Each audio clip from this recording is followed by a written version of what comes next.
All righty. Good evening, everybody, and welcome to the May 26, 2026 Portsmouth Town Council meeting on this fine Tuesday evening. I hope everybody had a enjoyable Memorial Day weekend. Prior to our session tonight, we had an executive session just as an update for some potential and current litigation. We apologize for being a little over. We were hoping to get it done within the half hour, but we did not. So if you would all now please rise and join me in the Pledge of Allegiance. And a moment of silence for our men and women in harm's way, and also for our recently departed DPW worker, Mr. Elliot Marshall, who was laid to rest today. Pledge allegiance to the flag of the United States of America and to the republic for which it stands, one nation, under God, indivisible, with liberty and justice for all.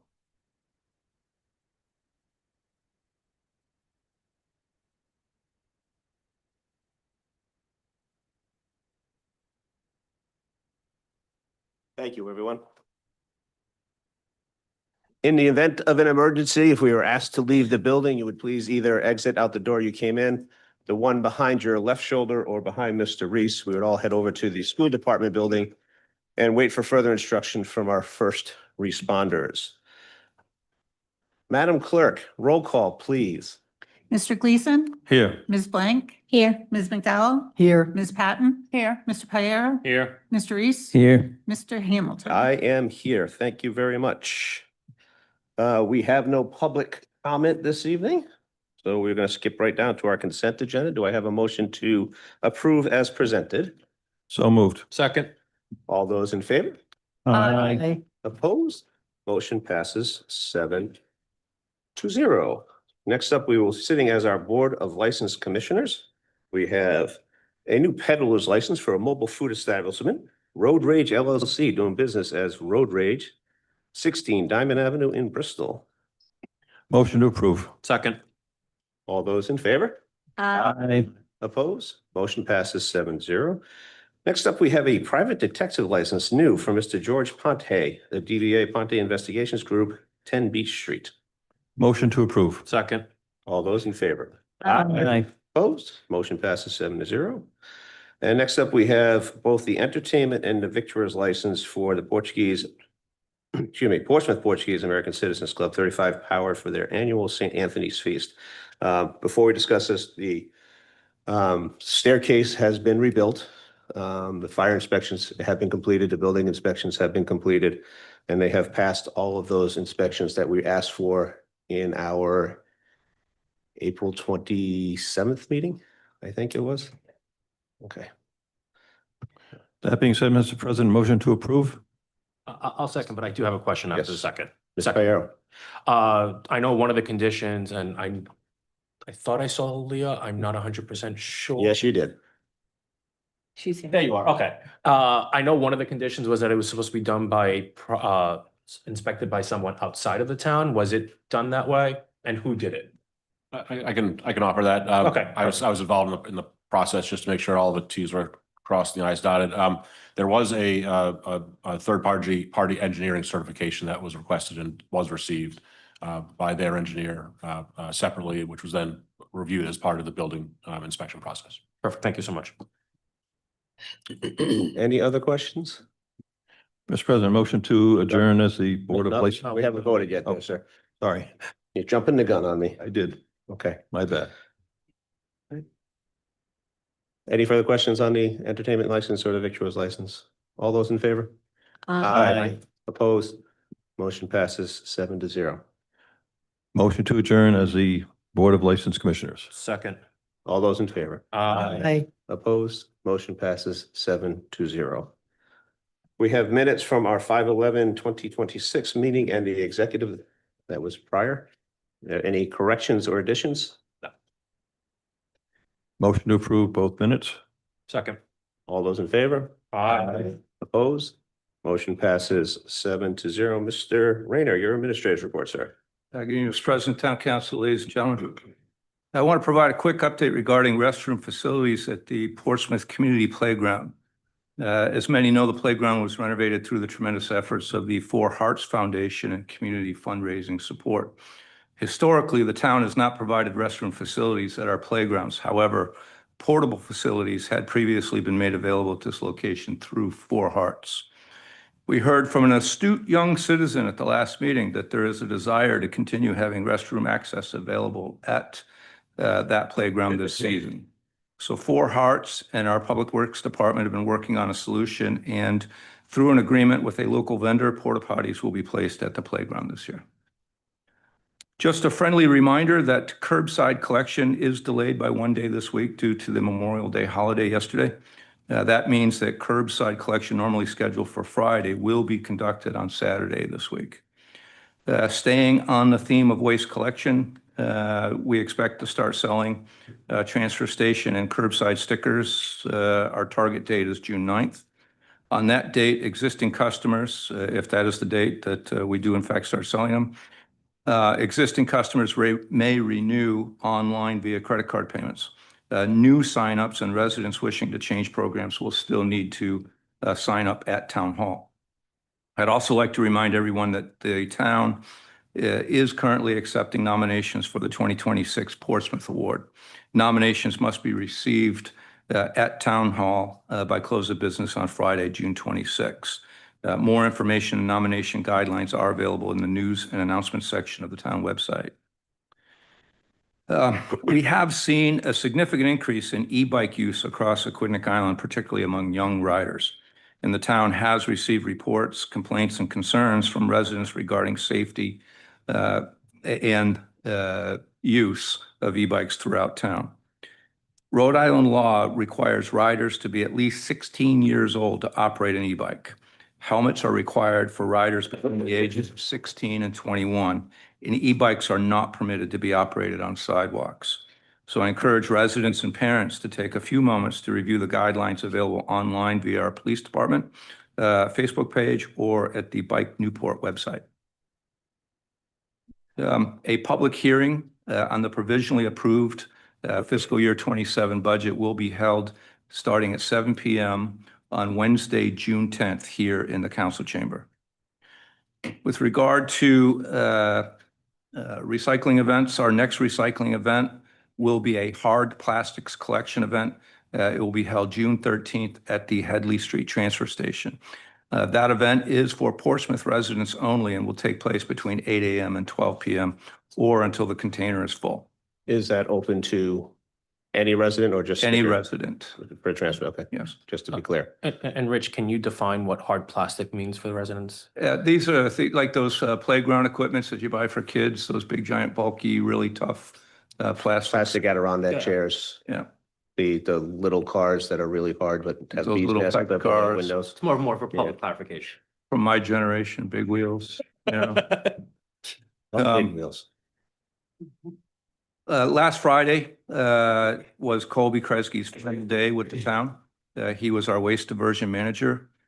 Colby has accepted another opportunity and will be moving on to a new chapter in his career. Colby has been an outstanding employee and played an important role in the implementation of our curbside collection program, as well as supporting the town's broader waste management efforts. I want to thank him for his dedication and contributions to Portsmouth and wish him the very best as he moves forward. I am pleased to report that we have already extended an offer to a candidate for the position, and I'm hopeful we will have somebody on board in June. In the meantime, I appreciate our Deputy Public Works Director, Gavin Lopes, for stepping in to ensure the continuity of operations and oversight of our waste management programs until that transition is complete. I just want to provide a brief update regarding the installation of Verizon's underground fiber network in town.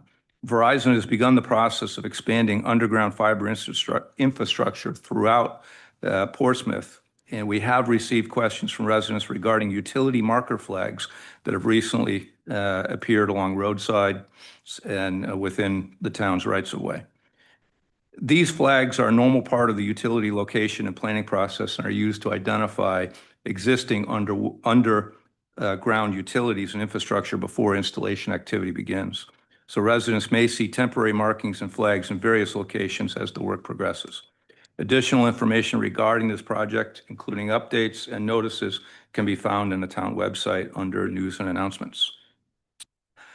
At a previous meeting, some members of the council expressed interest in the ongoing renovation work taking place at the Arthur Daniel Howe House, formerly known as Phelps House or the Red Cross House.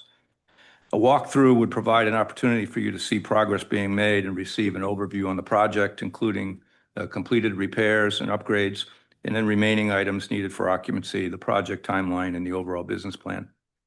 For any counselors interested, we would like to arrange an optional walkthrough of the property for you. If you're interested, please contact our Director of Business Development, Rich Talipsky, and we'll coordinate the scheduling and logistics. And then lastly, before I conclude my report, I would like to recognize the passing of one of our Public Works employees, Elliot Marshall, who passed away last week. Elliot served as a mechanic in our Department of Public Works and was somebody who brought years of experience, knowledge, and dedication to his work. The loss of a member of our town family is always difficult, particularly for those who worked alongside him every day. On behalf of the town, I want to express our condolences to Elliot's family, friends, and his coworkers within the Department of Public Works during this difficult time. We appreciate Elliot's service to the town of Portsmouth, and we will keep his loved ones in our thoughts. That concludes my report, Mr. President. Thank you, Mr. Rayner. Any questions, Mr. Rayner? No? Mr. Gleason? Yes, Mr. Rayner, would you consider if there are councils interested in viewing the Arthur Daniel Howe House to also look at the Glen Farm Barns while we're in the vicinity? I'm sure we can set that up too. Okay, thank you. And also, I just want to say, I was a good friend of Mr. Marshall, Elliot Marshall, and I appreciate the efforts that you made in allowing the DPW department to attend his funeral and arrangements. So thank you very much for that. I'll pass that on. Thank you. Mr. President, can I make a note on the report as well? Only because Mr. Talipsky asked, and I promised I would reinforce this. If you have a walkthrough, I think we talked about this when we first came on board. These are not official meetings. They're not recorded. They're not, there's no minutes. But in order to make sure we don't violate any rules, we have to make sure that if there are 4 or more of you at that walkthrough or either walkthrough, that we don't talk about any policy or discussions. You can certainly ask questions of the people giving the tour, but try to limit any substantive comments amongst yourselves. Thank you, sir. Ms. McDowell? In regard to the Four Hearts playground, is the vendor donating these porta potties? Is that what they're doing? I believe Four Hearts is paying half. We're paying some at a reduced cost, which will include ADA. We're able to fund that through our grounds, our facilities, grounds and maintenance. Thank you. Follow up on that. When is the expected date of when those would show up? I think they're already there. Paul. June 1st, I apologize. Okay. Thank you. Any further questions? Thank you, Mr. Rayner. Next up, we have old business. First action on old business is discussion and action for bylaw change. The Pension Advisory Committee can include a secondary objective of the committee to matters relating to general investment of the operating and reserve funds of the town. Ms. McDowell. Sure, thank you. I am the liaison for the Pension Committee and have attended every meeting of that committee in this role. I have been impressed with the committee's work in carrying out the objectives of oversight of our investments, reviewing the pension actuary reports, overseeing pension issues as they arise, and so on. They are an extremely knowledgeable group when it comes to investment practices, investment vehicles, and investment markets. As a town council member, I feel confident that as an advisory committee, their expertise in financial matters extends beyond anything that many of us are capable of. I am sure that that was the reason for such a committee when it was formed, to give counsel in matters of financial investments, specifically the pension plan. What I had seen as a reasonable and simple request to request input from an advisory committee that was formed to oversee our pension plan investments has turned out to be quite a debatable issue. I have a high regard for this committee and feel that their input in our general fund investments would be of great value. They do not set policy, they do not change investment vehicles, They do not do anything but offer us advice in an area that they have expertise in. They are just like any other advisory committee in town, nothing more and nothing less. We should not be afraid of their input or suggestions. We should be grateful for them. A bylaw change to this committee is necessary in order to proceed, hence my introduction of the proposed bylaw change. Our town solicitor has crafted a bylaw change that he feels encompasses the concerns that were brought out at our last meeting. The first change made falls under Article 2, the objectives. And I'll read that. The secondary objective of the committee is to advise the town council and the town administrator on matters relating to the general investment of the operating and reserve funds of the town. These secondary duties shall be undertaken by a permanent subcommittee of the committee as further established herein. These secondary duties shall include, but not limited to, an annual review of the formal investment policy of the town, review of investments and returns on funds held by the town for operating or reserve purposes, and a written report to the town council as to recommended changes, if any, to the policies and practices relating to the investment of such funds.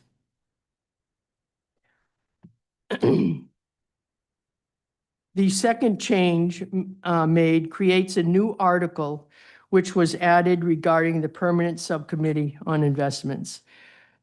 And that goes as follows. It's section 1, composition. The permanent subcommittee on investments shall be comprised of regular members holding the position of 2 council members and the finance director, who are non-voting members, the 3 finance professionals, and the 1 town citizen at large. Section 2, administration. The subcommittee shall elect officers in the same manner as the full committee and shall conduct its business following procedures as applicable to the full committee and consistent herewith.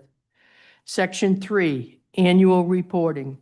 The subcommittee shall meet no less than annually, and the report of the subcommittee shall be transmitted to the town council no later than April 1 of each calendar year. Such report shall be consistent with the stated objectives and duties as defined herein. I want to be very clear on something. This request does not in any way, shape, or form imply that our finance director cannot do this. We have a return this year that will most likely be in the vicinity of $400,000. That is not insignificant. It states in our investment policy of 2012 that the primary objective of the town of Portsmouth is the preservation of capital and minimizing any risks which could jeopardize the safety of the principal invested. Kayla is doing just that. The question becomes, from my point of view, are there other vehicles which can meet our investment policy criteria yet yield higher results? I don't know that. What is the harm in trying to find out? The investment policy that we have also reads that an annual review of our investments must take place. This is our first annual review, I believe, in some time, and this is the time to look at what's out there with the help of our pension committee. Knowledge is power, and we should not be afraid of gaining as much knowledge as we can. So at this time, I would like to make a motion to accept the pension committee bylaw changes as outlined. Mr. President, point of order. Mr. Mayor? I have a couple of questions. One, was this passed through the current pension committee? No. Can I just ask, just procedurally, I think there should be a second before you get on. It's a point of order. There's no second needed. No, not for your point of order, but the motion was made but not seconded yet. Second for discussion. Thank you. Not a discussion item because it's a point of order. And so currently, based on the bylaws that you have on the original section 6, Article 5, not this new Article 5, given you guys will clean it up later, will be the new section, Article 6. Your section 3 states that parliamentary procedures need to follow Robert's Rules of Order. We've had on this council sometimes where we cry about process, but we're not following the process. Robert's Rules, section 57 clearly states that there is a procedure to be done when amending bylaws, and we're throwing that out. I'm not going to get into the minutia of why I think this may actually even fall into the job description of the finance director, and then that would be a violation of section 305 of the town charter. But I think right now, this is an inappropriate motion because of the fact that the current bylaws of this committee state how the parliamentary procedure is to be handled and was not done as such. I'm happy to chime in on that. The charter, I believe, is what would control this, not the, which allows you to make subcommittees, appoint this subcommittee. So the Robert's Rules point is if a body is amending its own bylaws, so if they were going to recommend some changes and then send it up, that would be one thing. But this is a top-down process because it is only advisory committee and the bylaws are created by this council.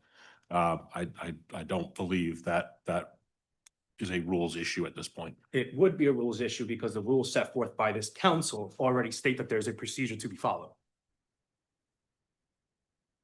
You're talking about the bylaws that we're reviewing. Bylaws of this pension committee. That's right. And if they were reviewing their bylaws, but that committee is only advisory. It has no ability to limit or That, interfere with or delay or have anything to do with the adoption or amendment of the bylaws that this council adopted. but Mr. Solicitor, with all due respect, the council approved a set of bylaws and is now going ahead and changing its own approved bylaws in terms of this advisory committee to just circumvent that in order to just do this. Yeah, I respectfully disagree. I don't believe that there's any limitation. If the committee, if the pension advisory committee wanted to suggest amendments to its bylaws, you would be correct. In this case, it's the reverse, and I don't believe there's any limitation. Then if we're gonna do this and when there's no harm and no foul, why can't we just send this back to the committee to have them review this and take a vote on it? We've done this before with others. We're going to be asking another committee to do it for other reasons. You would have to make that a motion, but we already have a motion. on the That's why table. I can't. So, I would like to discuss the motion. I think the subcommittee is too large. It's pretty much the entire pension committee, other than the two pensioners. It also has 4 members. It also has 4 members, which is usually not a good recipe. I would think we just leave it as the 3 finance professionals and remove the town citizen at large.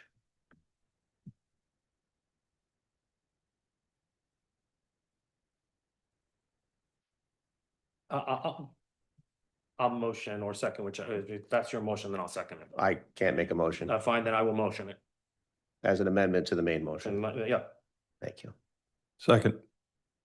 So we're going to vote on the amendment first, Mr. If President. there's no other comments or questions, Can I just ask that included in any amendment be the correction of the numeration in the draft, which I realize that I Yeah, it's missed, section 1. article numbers going Yeah. forward. I know it's administrative. Article 5, Section 1 composition. It's just be the striking of the and 1 town citizen at large, which would make the committee, the voting committee, 3 Proper odd number. as opposed to 4. It would still have the 2 counselors and the finance directors as ex officio, I guess, technically. So first vote is on the amendment to remove the town citizen at large. All those in favor? Aye. Opposed? Motion passes 7-0. Thank you. I didn't hear you that loud. Next would be on the bylaw changes in total for the pension, which would now be called. I was gonna pick on you, but I decided against it, but pension. the initial changes are on the top where it's the pensions. It'll now be called the Portsmouth Pension and Investment Advisory Committee. And as amended as of today. Those are the other amendments I should. All those in favor? Aye. Opposed? Nay. Motion passes 5-2 with Mr. Piero and Ms. Blank in the negative. Right. Next up, we have our finance report. Ms. Marston. We're getting down to the nitty-gritty. 6 week, no, not even 6 weeks, 5 weeks to go. December. Yeah. Good evening, Mr. President, Honorable Council. As of the end of April, the town was 10 months or 83% through fiscal year 2026. Year-to-date general fund revenues were at 82.13% of the budget, primarily driven by state aid, mooring fees, Glen Manor 2025 commission, and Melville campground revenue. Year-to-date general fund expenditures are at 82.17% of the budget. Significant cost drivers there include bond payments and civic support payments. Performance remains consistent with the prior year's actuals for this time. Revenues and expenditures are now monitored on a weekly basis, and discretionary spending still remains frozen. Thank you. I just ask you one quick question on the state revenue. There's one big one missing, and that's the excise tax. Is it excise tax? That is it zeroed out? Sorry, I lost it. There's one of them we haven't gotten reimbursed yet. Is a reimbursement we haven't gotten. Do we normally get that in June? If it's the motor vehicle excise tax, it might have grouped in with the phase out reimbursement. So at year end, I can do a reclass. Okay. I don't know if you're looking at the page 5. We were over 99,000. We were short 94,000 in the excise, Okay. and that's, As long as we've gotten the money. we've gotten payment. Thank you. That's, just the way that's it my came in main from the concern. state. Ms. Fitzmaurice, you have a question on the finance report? I do. Thank you, Mr. President. Larry Fitzmaurice, 50 Kristen Court. And I apologize if I missed it, but is there an estimate for end of year surplus or deficit? Sure. So based on current trends right now, we are projecting a small surplus at year end. The projection is primarily driven because of revenues trending above the budget, but expenditures are remaining relatively stable. So I am projecting a slight surplus. Would you give me an estimate? I'd say no more than 500,000. No more than $500,000.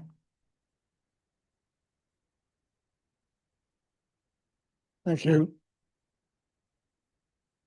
Thank you, Mr. President. Thank you, Ms. Fitzmaurice. Any other questions on the finance report? And I also see that the end of the month interest income was about 407 already, so with a couple months to go. So good news is we're going to be a little bit higher than the 400 you were looking at. It's great. It's good news. That's great. Right. We have a motion to receive and place on file. So moved. Second. All those in favor? Aye. Opposed? Motion passes 7-0. Next up, we have new business. We have 2 requests to advertise for public hearings. One is for a sound variance would allow live amplified music at Safe Harbor Race Week at Safe Harbor Boat Works. And the other is for a sound variance to allow for live amplified music in the backyard at 48 Aquidneck Avenue on August 1st, 2026. The clerk has asked that we schedule both of those for June 22nd. Do I have a motion to do so? So moved. Second. All those in favor? Aye. Opposed? Motion passes 7-0. Next up, we have a request. Permission to install a permanent sign in the town right of way on Headley Street across from Maplewood Farm. Mr. Anderson, there you are. I saw you come in and then go back out again. So you came back in again. Stephen Anderson, 234 Headley Street, Maplewood Farm, Portsmouth. Since 1950, we've been a potato farm. My grandfather has had a potato sign out there. My aunt has had a potato sign out there. I have had a potato sign out there. For years, we have cut the grass on both sides of the road. Even when my grandfather's brother, Joe Carvalho, ran the public works. It was brought to my attention that the public works had a problem with our sign.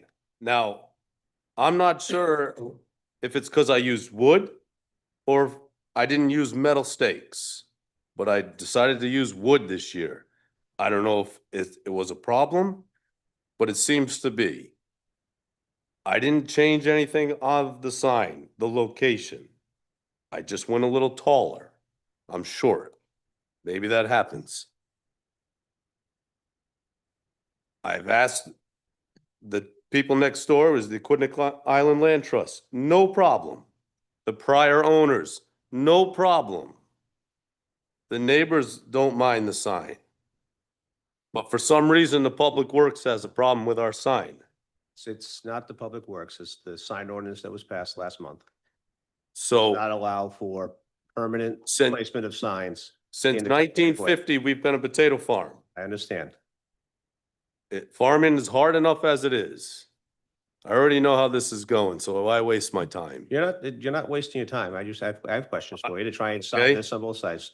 Have you asked the land trust if you could put it on the other side of the wall onto their property? No, yes, and they said no. Okay. I did not, I just don't understand.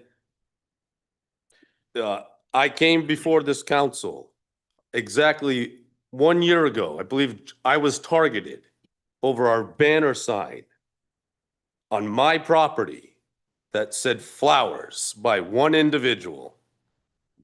Don't need to say that person's name. We all know who. We didn't have a problem putting our flags up there for over 3 years. We had the banner flags. On the top and the bottom of Headley Street, we've always had potato signs. We've always had sunflower signs and flowers and annuals and herbs. But all of a sudden, I came before this council and I asked this council for farmers to be exempt under the right to farm from the sign ordinance. Not take a step backwards. And I'm flabbergasted that I feel we've just went backwards because there's a couple farms on Middle Road that are left. One of them who's gonna have produce coming very shortly. It's, how do you go forward? I asked for farmers to be exempt, and I feel you just went backwards. I don't know what more you want me to say. Farming's hard enough as it is. When fertilizer is nearly $700 a ton, and it's up another $100. Okay? What do you want me to do? Put up LMI? I mean, that's a lot. That's a lot.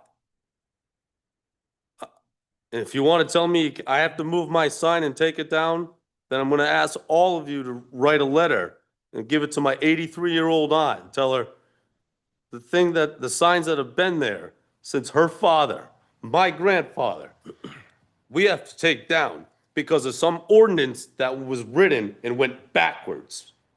You can't go forward by going backwards. When did you discuss this with the land trust? A while ago, I submitted the letter to Leah, the email. I think, if I'm not mistaken, I forwarded to her via text because it's easier to send a text than my fat fingers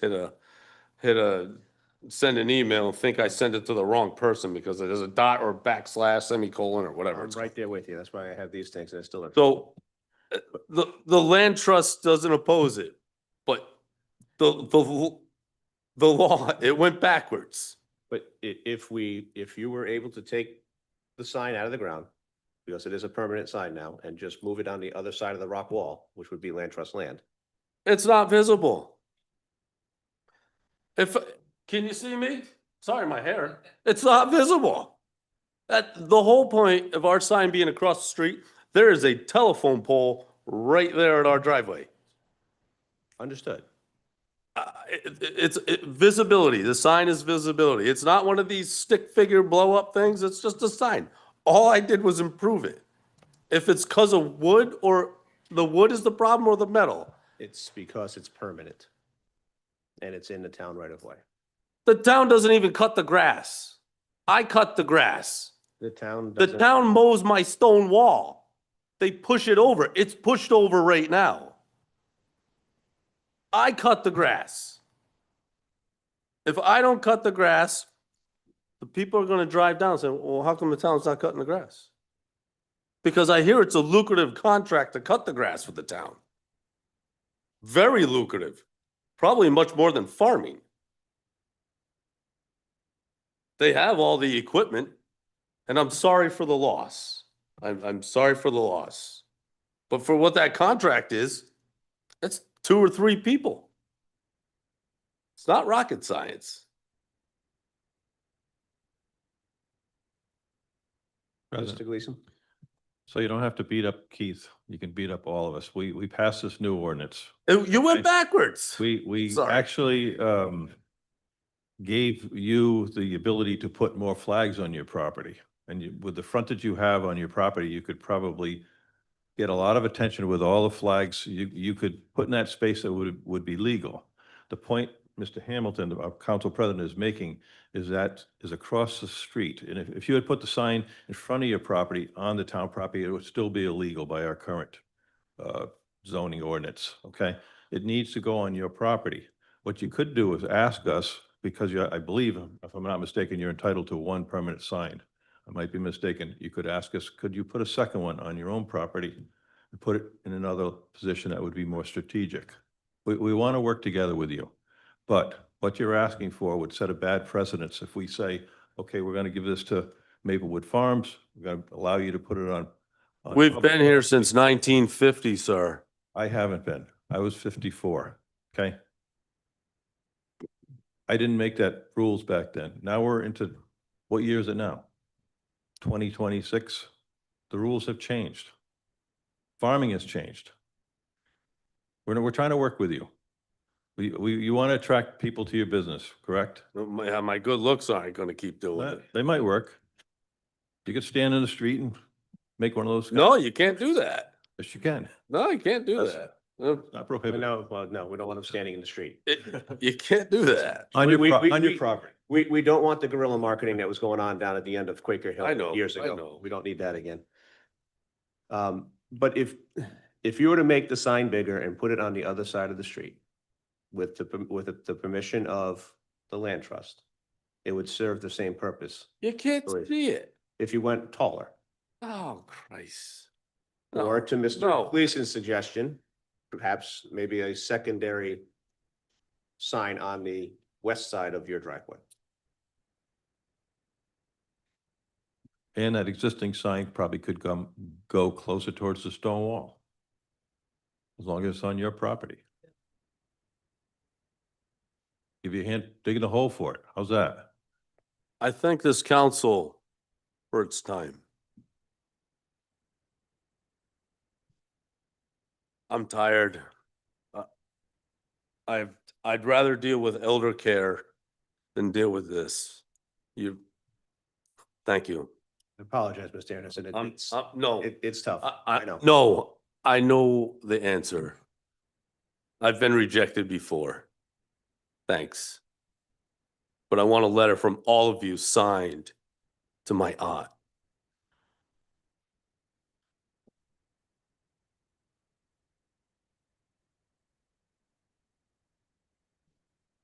All right. Just a question. Did the land trust say he could do that, or are you going to be working with them? Because I thought the land trust said no. Ms. McDowell, Yes. Oh, you're I'm not sorry. supposed to be talking on this topic. No, I did. Yes, I did. You Yep. recused yourself. So you can't talk on can't that. talk on the topic. I think it was good. I said that I could vote fairly. I checked off. that. Well, if you're recusing, then you're not I voting. wasn't gonna recuse, I thought. All right. But anyway. I will ask the question of our planner Thank you. on somebody's behalf that shall remain nameless. Was the land trust, was the request to the land trust to put the sign on the other side of the wall? I reached out to Alex Chuman and Terry Sullivan after receiving the email from Mr. Anderson asking if they were aware of the new sign ordinance. They were not aware. And they verbally on the phone told me that they would not want the sign on the other side of the stone wall and that they would be contacting Mr. Anderson about that. Okay. I will contact the land trust on his behalf and make some sweet berry arguments. We'll just leave it at that. I have a question. Mr. Reese? Now, this is cutting a fine line. Can he straddle the wall? You know, where one leg goes, because that would get. I think that would look ridiculous. But, It might not to him, but a permanent because it's sign, right out there. No, permanent it sign. would be a permanent sign on the Well, town easement still. I don't know. Maybe he owns a little. The bit on ordinance side of the says stone that wall. it's not supposed to be on any portion of the right of way. All right. So he needed a survey to see, because usually when you put a fence in, you usually, you put the fence more on your property. He might have enough to stick a leg down. But it's not his property on that side. I don't know, it could be. It's the land trust. It's either land trust or town. It's his side. I tried to explain in the illustration that he has 800 feet of frontage on the south side of Headley. Excuse me? He's probably got a lot of room to put the sign, and it's a small road. I don't see why people can't see it. But It's just, there's a lot of trees. He's done a very nice job of putting trees in. So Ann? I have a question. So his other sign that he had before he made this wood sign, if he would have left it there, that would have been okay? No, That's considered a directional sign, and under the state Rhode Island general law agricultural language, that's allowed. And we've never touched that. so That's if he, a temporary sign. Temporary temporary, sign. right, so if he just took the sign off of the wood post and stuck it in the ground, he'd be okay. Yes. Okay, thank you. And did you explain that to him? I tried. Okay, I'll stop by and talk to him. All right. Thank you, Leah. Next up, new business number 4, request to pause, review, and restructure the Parks and Recreation Committee. Can I just ask, just for procedural, could we just, through consent, if you guys, we've passed that last matter, I don't want to, it's not a rejection at this point, the sign request. I just don't want to have any confusion as to the fact that that wasn't a rejection. There was no vote to reject his request, the request. Would So the you the prefer matter us would just pass. to table it? Yeah, however you want to do it. You can just do it by the chairman's, the president's, Well, he's acknowledgement. requesting permission to install a sign that's already there. But the matter should just pass. I guess that's all I'm saying, just for the record. Okay, so you want us to, No votes taken? If there's no objection.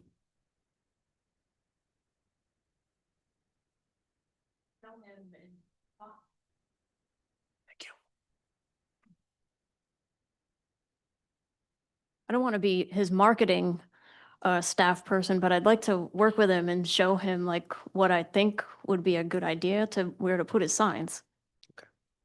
can I? legally. Can I ask, Yes. so would you want a motion where we table it pending further information that you're going to I generate? think the motion should be to deny the request for the permanent installation, but ask staff to work with him to find other alternatives. I just worry that if he comes back with something substantially similar, but not, I don't want him to be prohibited from coming back with the same motion. Right, so we deny the permanent installation, but ask staff to work with him on other solutions. So moved. Thank you, Ms. Patch. Second. All those in favor? Aye. Opposed? Motion passes 6-0 with 1 recusal. Thank you, Mr. President. Thank you.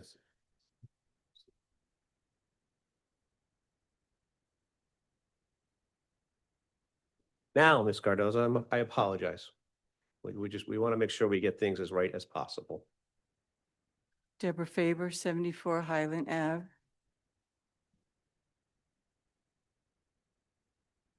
I am respectfully requesting the council suspend the activities of the Park and Recreation Committee until stability can be returned to the group. I believe that the chair of the committee has a duty to provide an environment where the members are comfortable and the group's business can be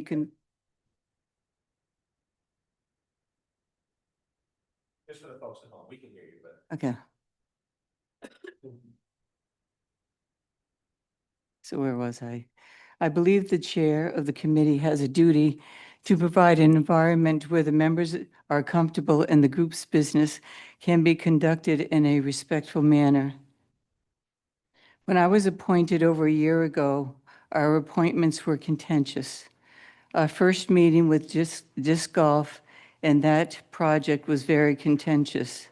But our April 16 meeting, when reviewing the bylaws, it was so dysfunctional that I transcribed the minutes. When comments are made, we do not follow the bylaws.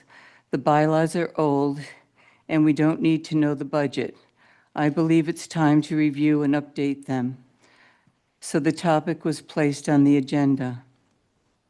Park and Recreation Committee bylaws require Article 1, Section 3, to review the annual budget, goals, and objectives for the department and provide oversight. When I requested a copy of the budget, the chair and 2 other members stated we don't need to know the budget. When I suggested the director submit the budget and the goals for the fiscal year, I was told by a member that I was micromanaging the director. When I mentioned to the chair the committee did not make a decision or vote on the playground, the chair responded, "The committee does not decide what the director wants to do. We are an advisory committee. We advise issues that go before the council."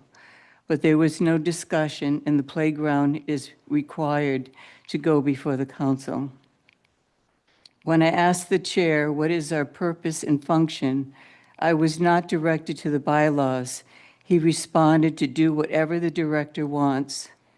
Article 3, Section 5, the director shall attend meetings at the request of the chairperson with a prepared quarterly report. When I requested the quarterly report, the chair and the director looked confused. I said, "It's in the bylaws." He responded, "We don't follow the bylaws," while another member added, "The bylaws are old." In practice, the director sets and drives a monthly report agenda item, and the committee reacts. No quarterly reporting is evident. I suggested the director attend meetings at the request of the committee, not the chair, because the director attends every meeting and limits our time. The chair responded, "I want the director here at every meeting." According to the bylaws, the director shall not be a member of the committee. When the director attends every meeting and receives all the emails, what's the difference? When council liaison, Ms. Patton, requested to be included in the correspondence, the chair replied, "Because you're not part of the committee." When I asked the chair not to operate outside the committee, but include the committee in decisions and actions that pertain to this committee, he responded, "This is censorship."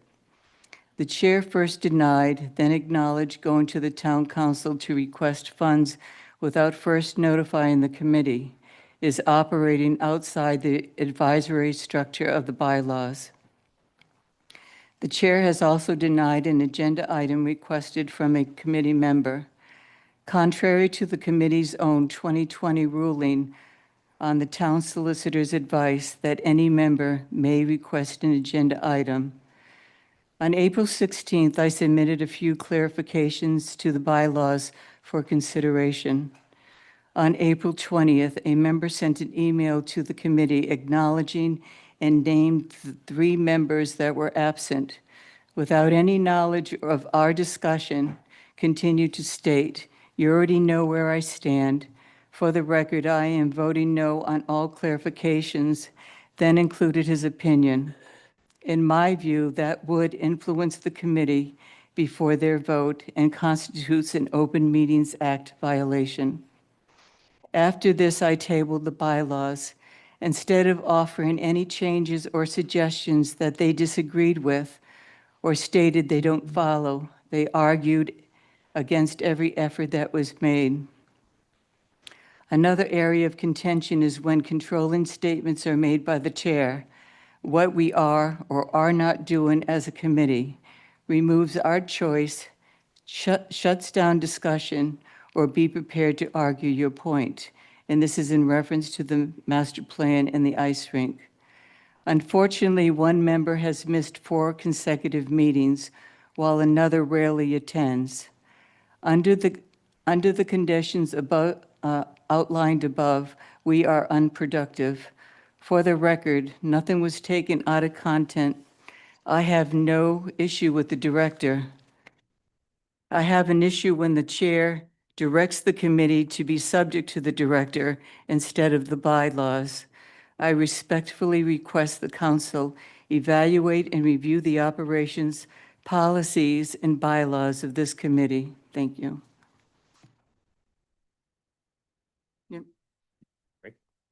Highlighting my own rules. Thank you, Ms. Cardoza. Any questions from Ms. Cardoza? Mr. Fiorillo? Hello, David Fiorillo, 45 Hamilton Drive, Portsmouth. Good evening. My name is David Fiorillo, Chair of the Parks and Rec Committee. 6 years ago, the council created the Parks and Rec Committee and asked volunteers to give their time to this town. Tonight, based on a single complaint from a single member, you're being asked for that member to pause, review, and restructure what those volunteers built. And I think that deserves a closer look. What I want to be clear about tonight is I'm not here to argue about personalities or relegate grievances. I'm here because the committee has served this town very well for 6 years, and it's worth pursuing. Our committee record. The committee was created by this council in 2019 to support the underfunded Parks and Recreation Department. Since then, we have established bylaws, set meeting cadences, conducted comprehensive public surveys that yielded results, worked with Wendy to start summer programs, the music series, supported many projects around town, including the playground development at Glen Park, advocated for infrastructure improvements across multiple town properties like Carson's Playground, and worked consistently to help one of the most effective departments in this town, the Parks and Recreation Department. As we all know, the Parks and Rec Department operates on a roughly $400,000 budget through the town. It brings in about $200,000 in revenue each year. That net cost of this town is very minimal. The return in the programs, the camps, the events, the facilities, the upgrades, the quality of life is substantial to the residents of this town. All of this is done with 2 full-time Parks and Recreation employees and this committee. We have been part of making this possible, and that is why this committee is so vital. I want to address the open meetings violations. The violation at the center of this request is really straightforward. 1, I was late filing meeting minutes when it was brought to my attention. I submitted them that day, and I took corrective actions to make sure it doesn't happen again, and it has not happened again. But I do want to ask one question. If you go to the Secretary of State's website, late or missing minutes are not unique to the Parks and Recreation Committee. If you go on there, the Economic Development Committee last posted minutes in 2024, but they regularly meet in 2025, throughout 2025 and 26. That's years of missing minutes. The Conservation Committee has had several minutes past the 35-day threshold set by the time frame by the Secretary of State. These are just a few examples. I'm not trying to point any fingers, but I'm just saying it's not unique to us. We're all volunteers. I had asked that this council move, just for these examples, I'll ask, has the council moved to pause or restructure any of those bodies that are late on any of their minutes? If the answer is no, the council should look at itself, ask itself why the committee is being singled out. The violation is the same, but the response is not. Second, the council should know that the letter submitted by Deborah included an email by committee member Jim Kitzmiller. Jim's email was sent to the council as supportive evidence of an OMA violation. But what Deborah omitted was the email that she sent first in that exchange, and I have that, and I'd like to pass that out to everybody. Take one copy, sorry.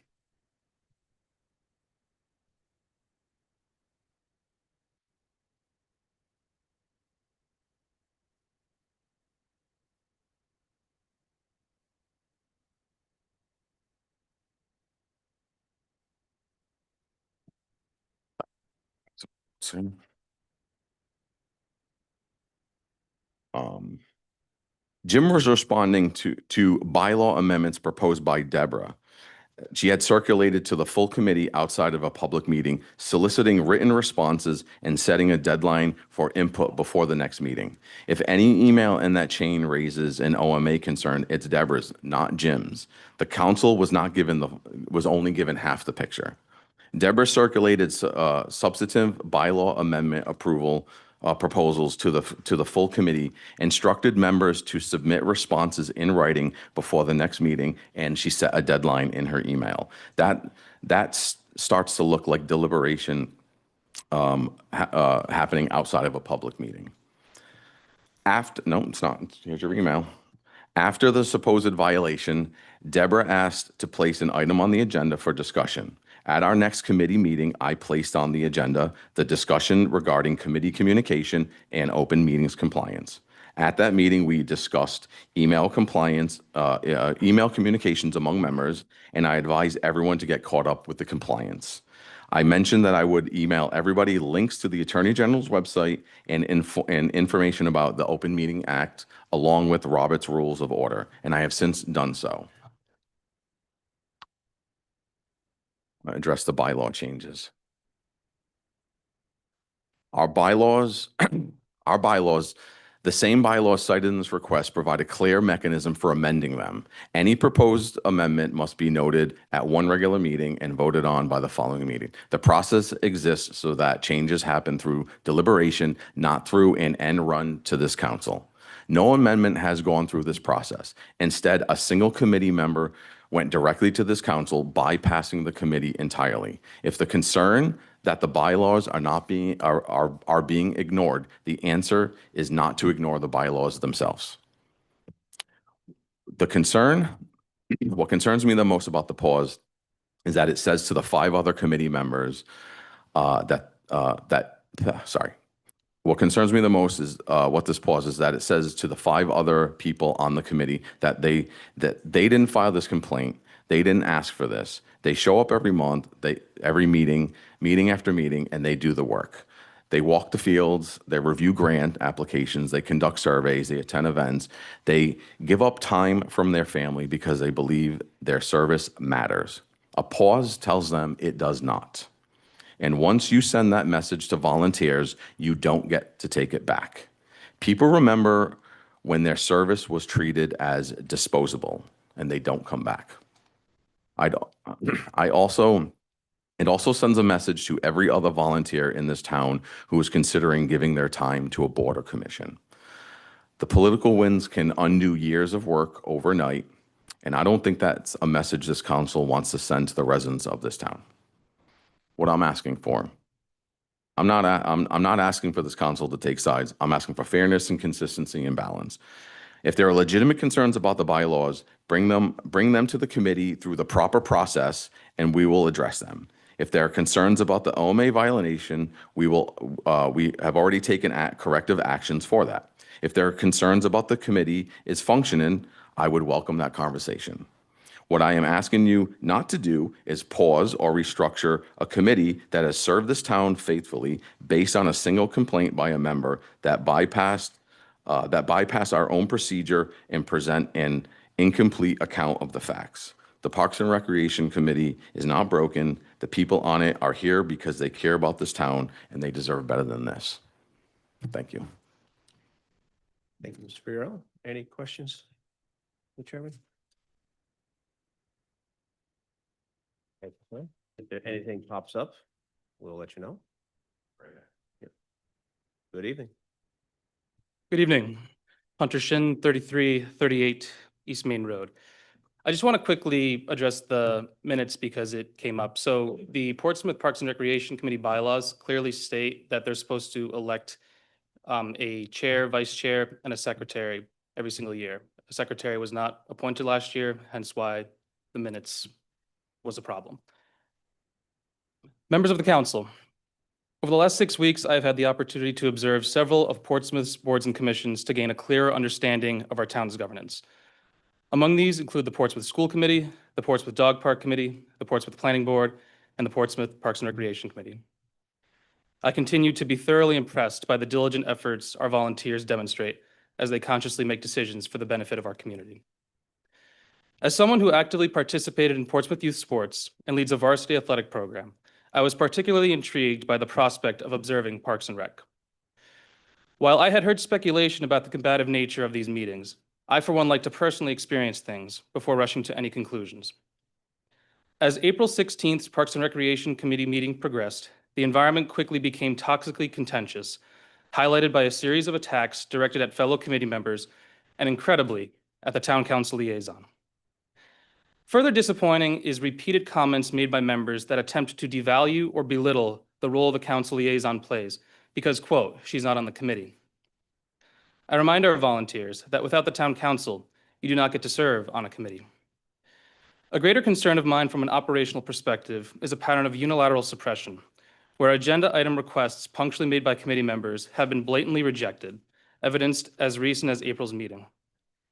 General parliamentary rules, as written in Article 4, Section 1 of the Portsmouth Parks and Recreation Committee bylaws, state that committees act as a whole when deciding what agenda items are on the table for discussion. By not fulfilling these requests, it is both a general parliamentary rules violation and a restriction of constitutional rights.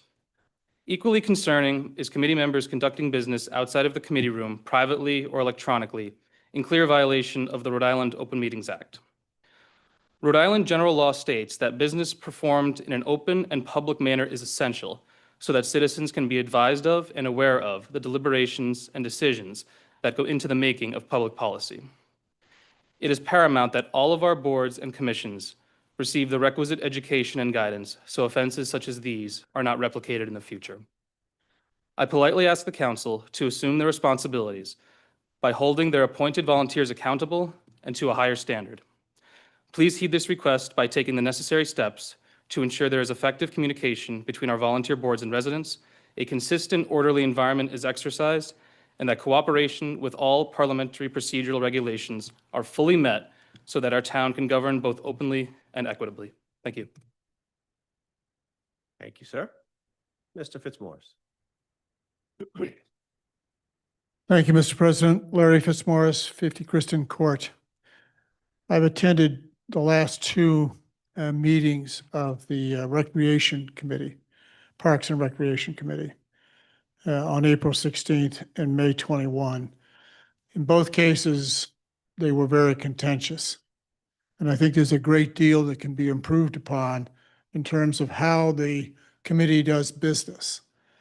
And in part, it's maybe needs a review of the relationships it has between the council and the director of Parks and Recreation and each other. But I think the bylaws need a good working over. And I know that that was begun, but it's now apparently in innovation. So in my view, public committees in this town and boards as well depend a great deal upon the service of volunteers from our citizenry. And if we don't treat them decently and with fair treatment, we can't really expect these people to continue to attend these meetings and to volunteer for them. It's important to understand that they invest their time and in many cases, specific expertise in these committees. So committees need to be run where they recommend, or at least they respect the opinions of all members of the committee. And I'm not here to advocate anything else, but that needs to be done. And the leadership has an obligation to make sure that these committee meetings are run fairly and evenly. That's their primary objective of the chair.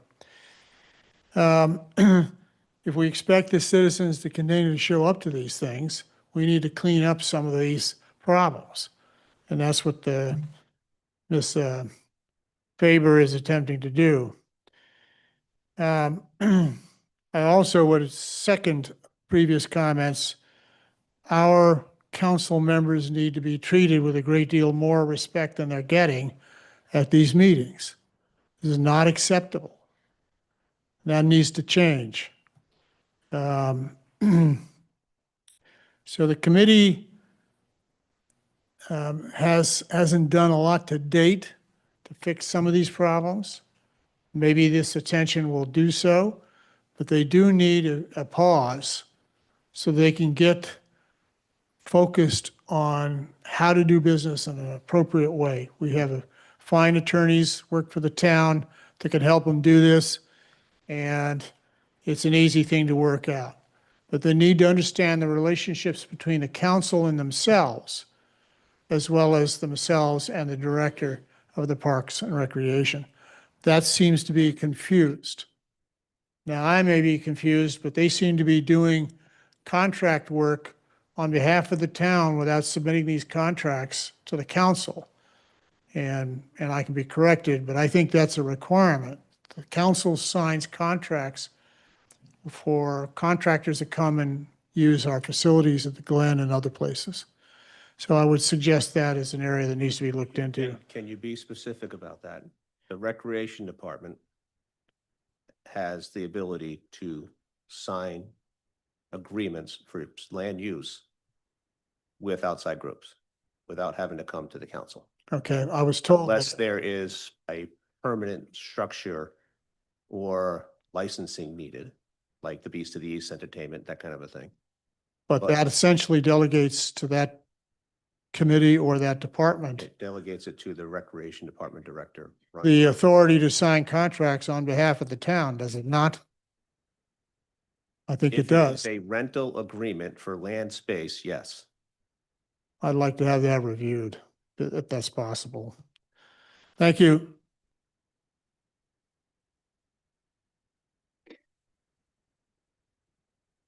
Burke? Mr. Hamilton? Hello. Can you hear me okay? There you go. Thank you. Is that better? Everybody can hear me? Good. My name is Cynthia Burke. My address is 1360 East Main Road. So I joined the Park and Recs Committee February 2005. I wanted to do something. I wanted to give back. I was really excited. I attended the first meeting in March. The atmosphere of the room was not at all what I had expected compared to a lot of the other committees that I'm on and I served on. I was used to open discussions, being productive, and always had the focus of working together as a team to reach our goals.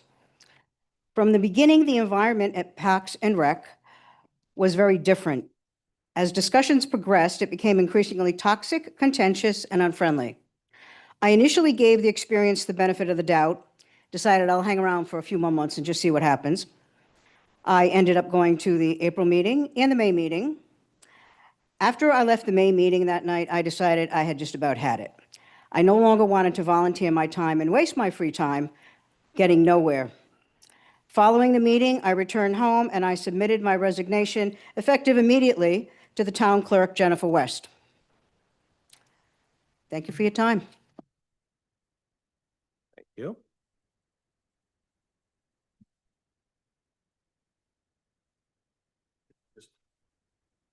Just want to make one last statement about that first meeting.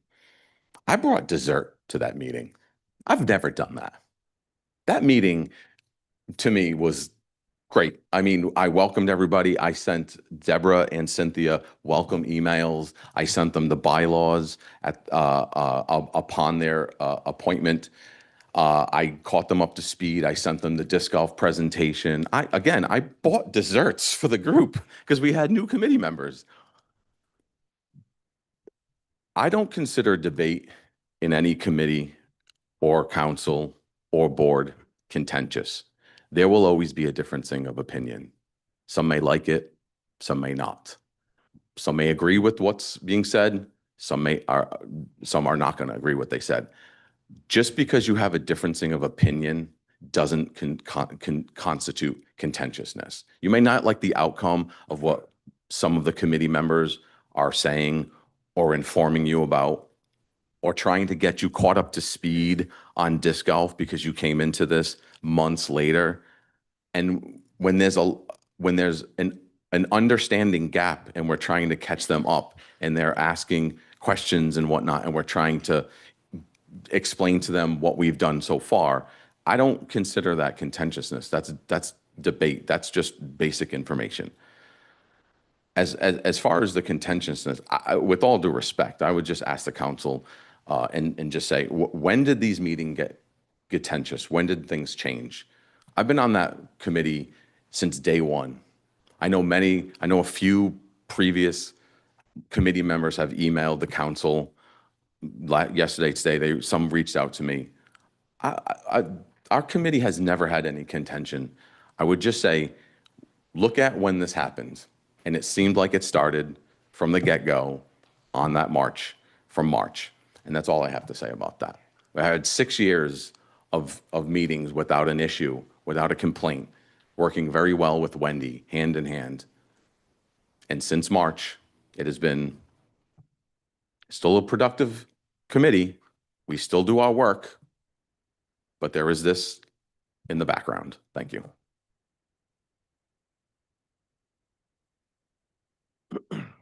Mr. Kitzmiller. Good evening. Jim Kitzmiller, 140 Adams Drive, Portsmouth. I don't normally like being the center of attention, but I created a lightning rod back in March. What happened? Oh, that's right. I wrote you all a letter, an email, and then I sent a heavily edited version of that to the Portsmouth Times, and it was published. I stand by my words then. I stand by them now. I exercise my First Amendment rights, freedom of speech. By sending that letter that created issues with the committee specifically, that speaks to the request by Deborah to make an agenda item to discuss my letter. Now, I didn't comment at the time to David or anybody, but David rejected that, said, no, that's not appropriate to go on the agenda to talk about my letter to the Portsmouth Times. And I personally agreed with that. At that meeting, Deborah made it a point to talk about the letter and was continually rejected. I offered her publicly, and I'm sure I have witnesses here would say, I said, I would happy to talk to you about the letter after the meeting. It is not appropriate agenda item. I'll be happy to talk to you or anybody on the committee why I wrote the letter and when I wrote it. Meeting went on. At the end of the meeting, I said, oh yeah, Deb, I owed you 5 minutes. You want to do it? She goes, no, that's not necessary. I'll just leave it at that. Thank you. Thank you, Mr. Kitzmiller.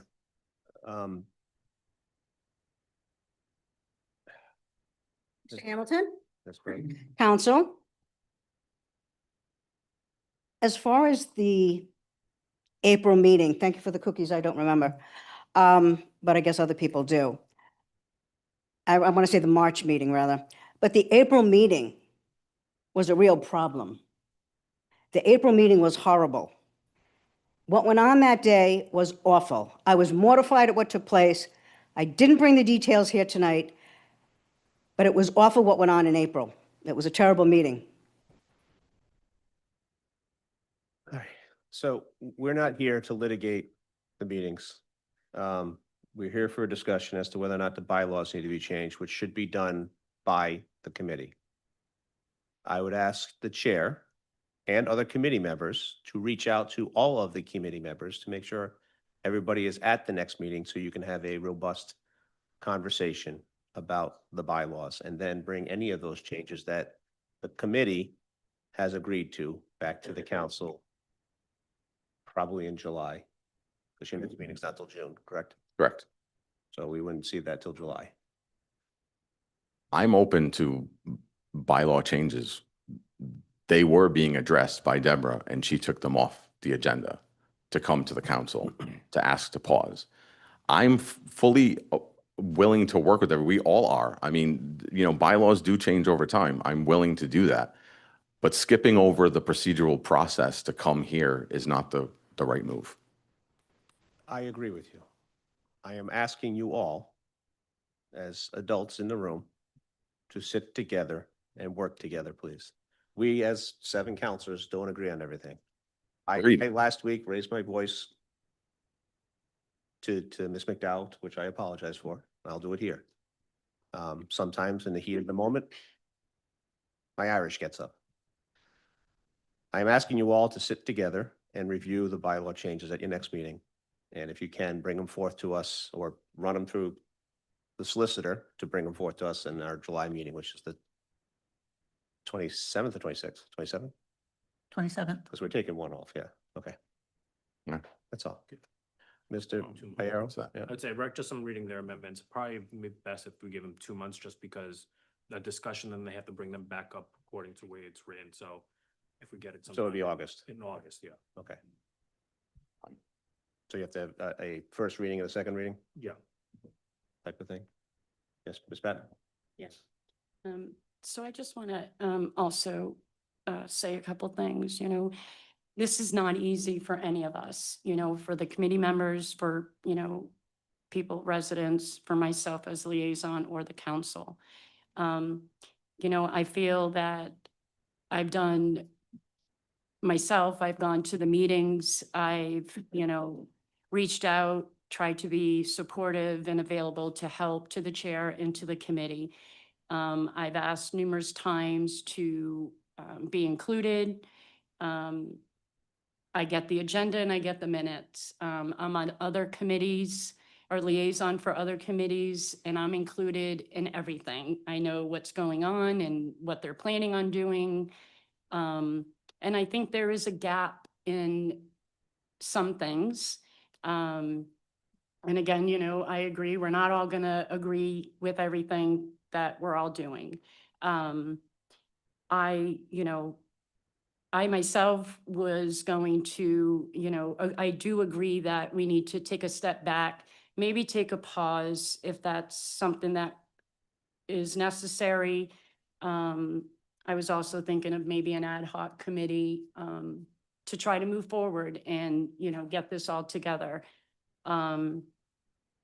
But if we, think that we can change, have them change and work on the bylaws, to move forward, I would, suggest that if I'm allowed to be included in those, I would like to be, and I would like them also to be forwarded to Geo to take a look at those before they come to the council. So you're not allowed to vote on any changes? Right, I understand that. But yes, we'll certainly send them to Geo for massaging if needed. Mhm. But Just to be included in the process. understood. I want to make sure that we are not stifling our volunteers. We have a lot of them. They do a lot of work in all the different committees. I would like to see them fix whatever, I don't want to call it dysfunction, but disagreement that's going on their own before we have to step in with a heavy hand. I agree. Okay. Ms. McDowell? Yeah. I'm just, I'm just wondering, I think it goes beyond just looking at the bylaws. I think what's being brought up is the feeling of contentious, behavior and they don't, or they're having a hard time getting beyond that. And I will say that I have attended a few of the meetings of Park and Rec Committee over the past year. And my experience of those times that I've attended, it just feels that it does not mimic my experience on other town advisory committees. The first time I went was about a year and a half ago, when we, as a town council, appointed a person to the committee, a new person, and she withdrew her desire to serve on that because she had had a conversation, she told me, with Mr. Fiorello, who indicated that the meetings were contentious and maybe, he just wanted her to know that. So that was a year and a half ago. And now another member is coming and saying this. So I think it goes beyond the, just talking about bylaws, because continuous contentious behavior, it's not healthy and it's not productive. And I don't know what the answer is in dealing with this. I know in schools and in the courts, they hire a mediator to help. I don't think we have the extra financial resources to do that, but we do have the ability to try to work through it with the existing resources that we have and the people that we have in town. in order to deal with this contentious behavior or contentious feeling, I would be in favor of some sort of mediation or reset or something, or pause to work on some of the issues and try to resolve them. I think in the long run, it'll be best for the town, and most importantly, it'll be best for the work of the good work of the Park and Recreation Committee. So I think it goes beyond the bylaws. I think there needs some mediation on behalf of somebody to help move past this and move through this so that productive work can continue. And that's, I don't know what the answer is. Bottom line, I guess. I think we let the committee try and fix themselves. I will say that one person's contentious is another person's spirited debate. Can be taken either way. I think we have good people on the committee. think we have people with good track records, and I think cooler heads can prevail and that they can come out of this. If they can't by August, then we can look at doing something different. Mr. Gleason. Sorry, it's Mike. You both reached at the same time, sorry. The work effort and results from the Parks and Rec Committee has absolutely made a positive impact to our community. I appreciate the work of the volunteers, both on that committee and across the town. It certainly is a thankless job. And I just want to acknowledge that there has been an outpouring of support from the community that I've received in support of the chair. And recognize that the point of the committee is to debate, certainly in the minority, but I don't often get my, I'm in the minority at times here and recognize that it can be frustrating, but that is why there is a committee of 7 here, and keeping to the rules, I feel should be the right course of action. Thank you, Ms. Mike. Mr. Gleason. Thank you. It is tough to find volunteers, people that want to spend their time to make improvements in town, because it can be thankless, but you are advisory to the council, and I certainly appreciate your efforts. I mean, I started joining committees, and that's how I started feeling like I was making a difference here in town. Lately, we've had a lot of resignations with regret here, because a lot of volunteers have, maybe they're reaching out a certain age and they don't want to do it anymore, or they have other issues, but we are losing volunteers in town, and my intent is not to lose additional people that want to help the town. But I do think this committee has some issues. I don't know whether it's true that a chair would say, we don't need to know the budget, we don't need to know our goals, we don't need to follow the bylaws. Certainly, if those things are said, that seems like an issue to me that needs to be resolved, and just doing bylaws isn't going to change that. I mean, if we think that we could start by changing the bylaws and it's going to be a positive change for this committee, and these members are going to work together, I would fully support that. But I agree with Ms. McDowell that there's additional issues here that need to be addressed. Maybe desserts at every meeting. I don't know if that's going to help, but it does seem like a broken committee. I know when we wanted to look out at our issues in trash, our curbside, our Prudence Island, our transfer station, we did form an ad hoc committee, and that's certainly something I would consider doing here as well. Putting a pause on this committee and, having a member of the committee, 2 counselors, maybe somebody from HR, Wendy, yourself. Now, how can we move forward with this committee? I think the committee can move forward by itself. I've heard you say that, yes. I think there are people who can make it work if they all come together with open minds. Right. I think that's the big key. So based on what I've said, we're in disagreement, but I understand. basically this is probation, if you will. I I agree So- with you 100%. They get a 3-month This grace. is until what August. if it doesn't work, this is what I'll be bringing back to the council. And I would support you at that point in time. Very good. But I think we all have we have adults on a committee that should be able to monitor themselves. And I hope they succeed. Ms. Patton? So I just want to, the time frame again is If work on it for 2 months and then they'll bring it back they in have, July. they only have a meeting a month. Right. So they'll have the first meeting, make adjustments, Yep. have a second reading of them, actually make the adjustments, send them to Geo.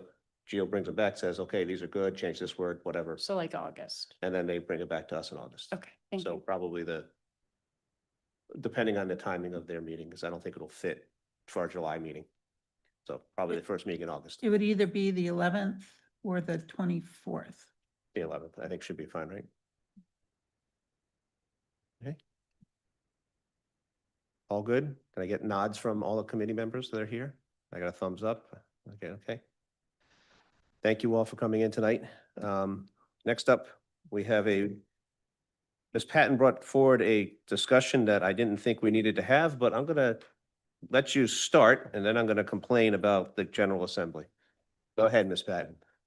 Yeah, so I put this on there just to get additional clarification. This is, I know they spoke about this at the Park and Rec Committee, and the fees were increased to cover the new state tax. But I was just wondering if we can get some more clarification, if we were able to do our own resolution similar to Little Compton and maybe get something back. So last year, I'm gonna mess up the House bill, but there was a House and a Senate bill subcommittee, not subcommittee, companion bill. Yeah. To create a sales tax for parking fees, whether it's a parking garage, temporary, anything that was less than a month. That was brought forth by the mayor of Providence as a way for him to gain money for the city of Providence because they have a lot of parking meters without having to raise taxes. The General Assembly brought those bills forward and said, hey, that's a great idea, but we're going to hold it for further study until the last minute in the budget. And they said, we're going to do this, but we're going to keep the money. So instead of having money going back to the cities to help keep taxes down, the state threw it into the black hole of the general fund. So what really happened was a General Assembly last minute bait and switch. What Little Compton is asking for now is for a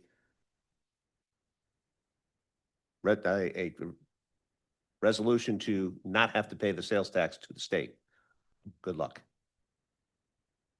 I mean, that's where we're at. I'm more than happy to make a resolution to say, give it back to us in the city and town. I mean, it's gonna amount to parking fees in Portsmouth are gonna amount to what, $50 in taxes, if that?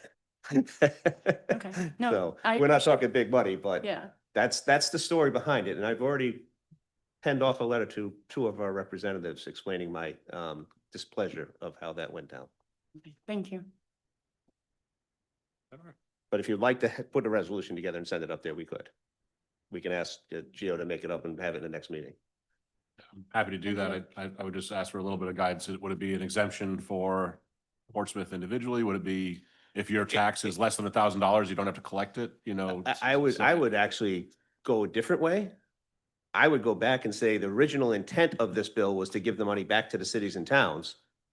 So change the law and give the money back to the cities and towns and don't throw it into the black hole. But I thought part of the problem, and again, I apologize, I don't up to speed on the issue, but I thought part of the problem was that the compliance cost for staff was 20 times the $50 we collect. So that, I don't know, I can't remember where I got that in my head, but it sounded like It could was be such from Little Compton. such a small yeah. amount of money, yeah. I mean, their fees at South Shore have got to be even less than what we collect at Sandy Point. Right. All right. Well, I'm happy to take a stab at it. I guess I'll just take the guidance from the counselor. Appreciate it. As long as, yeah, thank you. Thank you. So no other action on that one? We've just emptied out the entire fire department with all 3 engines going down the street. That's the captain. There we go.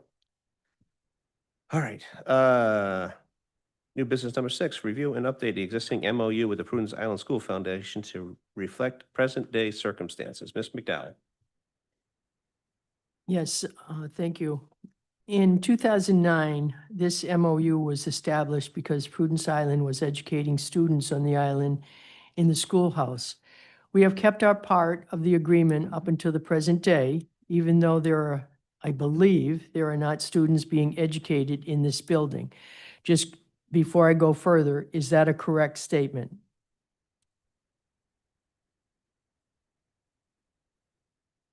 Is Kathy on? Yes, she is. Kathy? I think you have to unmute yourself on your side.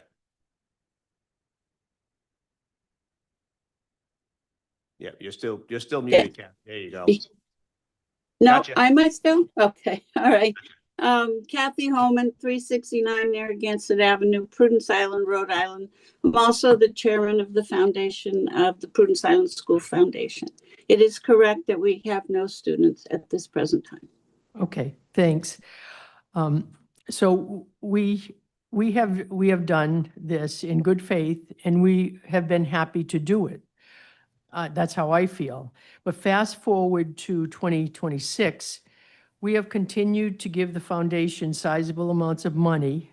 And I'm just going back a few years, 60 plus thousand in 2025, 50 plus thousand in 2026. And the foundation is requesting this year through through the civic fund there, 50 plus thousand again this year. The MOU states in number 7 that in the event that at any time there are no elementary age students homeschooled at the Prudence Island Schoolhouse, then this agreement shall be suspended. That's what the MOU says. I do believe that the time has come to take a look at this MOU, either to suspend it, to update, to terminate this agreement.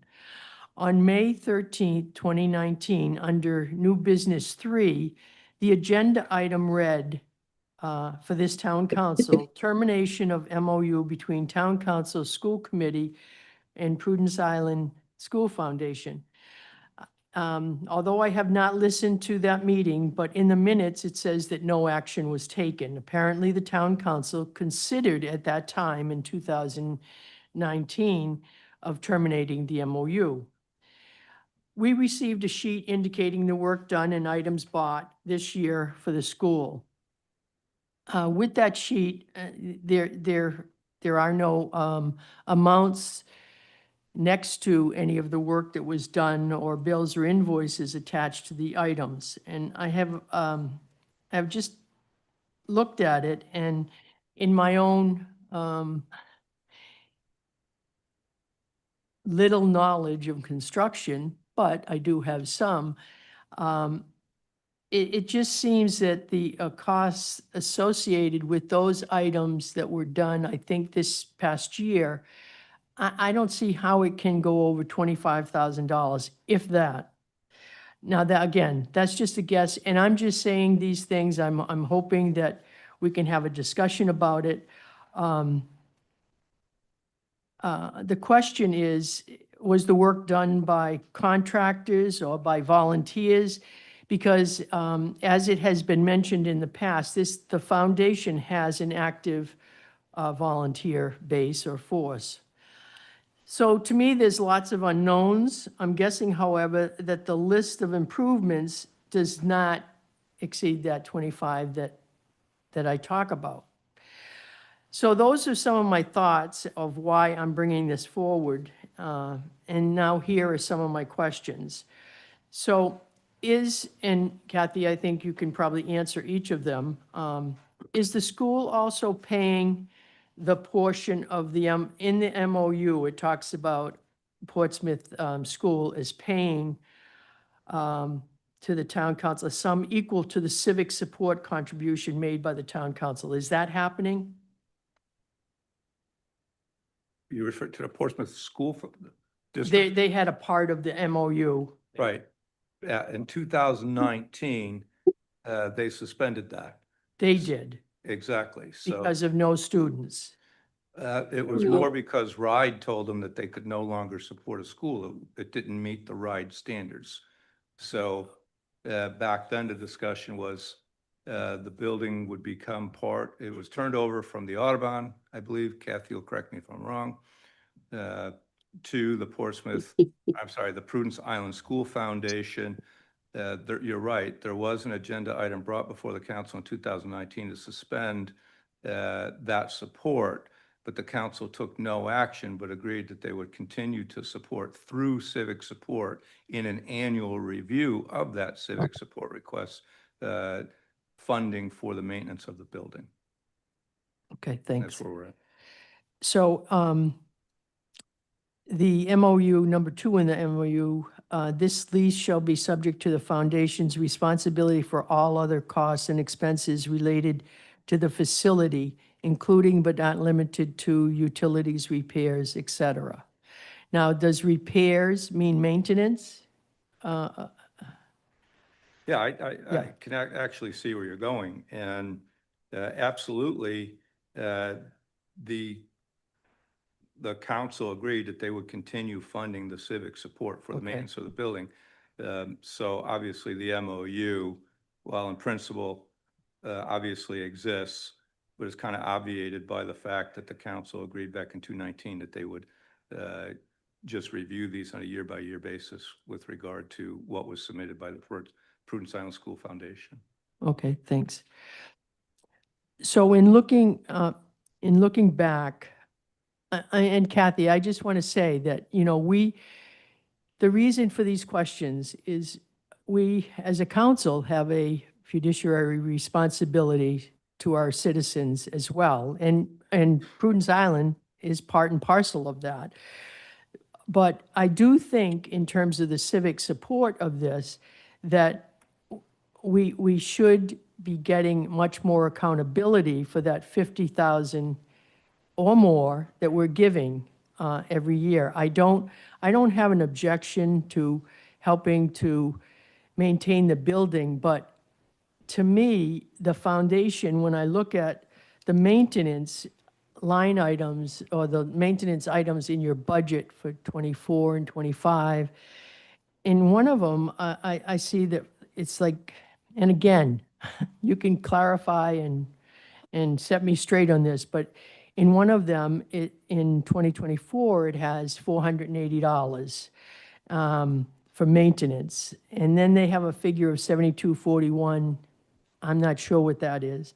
And then in 2025, there is something that's in the budget line there in the sheet that says improvements of $19,000. And then there was another figure of 1748 for possible maintenance. So, and in one of those lines, it said money unspent from last year. So I guess I really, you know, we haven't, I thought we kind of put a placeholder for civic support for Prudence Island Foundation until we talked further about this. I guess I'd like to hear your response to some of the things I'm saying and how you feel about it. Go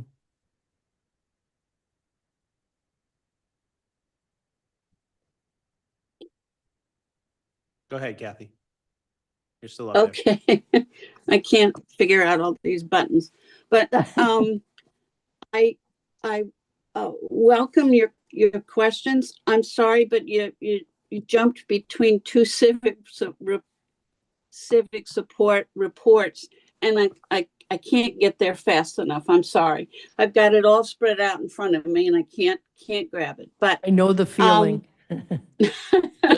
Believe me. We as the foundation welcome any questions that you have. The only thing that I would bring up is that I think possibly it would be easier if we had, like you mentioned, an ad hoc committee. I don't know if that's the right terminology at all, but you as a representative of the town council, maybe another one, a couple of the foundation members, and we could sit down and go over all these different things that quite honestly I can't grab at the moment and give you an answer. I can give you some of them, but I don't think it would be exactly what you want. But we'd be more than willing to meet with the town council, maybe with the town administrator at any time you would see fit. I guess, Kathy, my question to you would be, from, if you could take a look at at my standpoint, I guess, are we paying for all the maintenance? Oh, first of all, it's not used each year, I mean, what is being used for maintenance? And when I look at your foundation financial statement, it does look, it appears that you have $235,000 in cash and cash equivalent. And I guess I'd just like to know, when we give you $50,000 a year, what is happening with that in terms of, I just think it's an extraordinarily large amount of money for the foundation that we are giving, I think. Gotta love Siri. So anyways, I mean, I would be very, So you're just looking for a better accounting of where the money has gone? yes, in And- order to make a decision here come our budget, the final. Well, we can leave the money in civic support and direct staff not to expend it until that accounting happens. I know, but if we trim 20, let's say 25 or $30,000 off of our budget, I mean, You're trimming 0.5% off, yes, if 25, 30. it's the principle. Yep, yeah. I get you. Mr. President, if I may, as the only member of this council that was also a member of the school committee when we negotiated this agreement, there was a huge issue that when we did transfer the property over, the one thing that was not resolved was a maintenance of issue funding mechanism that was going to cost the town a whole lot more money, because the state, there were just two separate issues on whether or not students were in the building and whether or not they were homeschooled. So this was actually a cost savings for the town to be able to provide this level funding year after year. Not only was it a cost savings to us, to the school committee budget, but then also preserved a really important piece of property on Prudence Island that many residents of the island did come, because we didn't have Zoom at the time, to the actual committee and explained how important historically that was to the building, to the island. And the school committee found it really important to, yes, we needed to be able to trim that off the budget and make the necessary changes that were here. I'm not disagreeing with being able to find like better accounting. That's perfectly fine. And I think that they're employed to do that, especially through their annual financial statements. But I just want to be able to provide that context of that there was a greater cost savings to the town when the agreement was made back in 19. Oh, yeah, I would definitely say that must have been true. Although, that's why I'm fast forwarding to Right. now to look at the MOU Sure, and. no, yeah. not disagreeing with you. I just Yeah. want to make sure that Yeah. lens is put when we're doing this. History. So Kathy has made an offer for a few of us to go over there and review what's going on.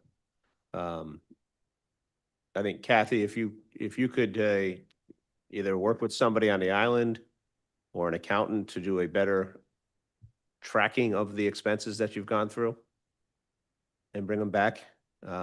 Are you saving $230,000 roughly? We, Thank you. Cash equivalent. Yeah, Are you saving that for a large repair, say roof or something like that? we have several large repairs coming up. One is the insulation of the original building. The roof and the floor are insulated, the walls are not.